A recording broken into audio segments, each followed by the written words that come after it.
La sfida è duplice e la maratona televisiva è servita. Elezioni europee e amministrative, Antena 3 pronta come sempre a raccontarvi in diretta, ora dopo ora, l'esito di questa importante tornata elettorale.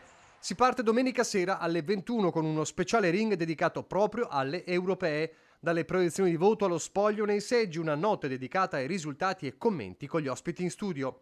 Il giorno dopo, lunedì, dalle 8 del mattino si riparte con una lunga edizione straordinaria non stop fino a sera che analizzerà il voto definitivo delle europee prima di iniziare a raccontare lo spoglio per le amministrative.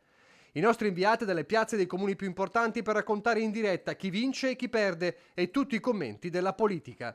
A fine giornata è il momento di tirare le fila della sfida. Dalle 21 nuovo speciale ring con i verdetti e gli scenari che dalle urne emergeranno sia in Europa che nel territorio.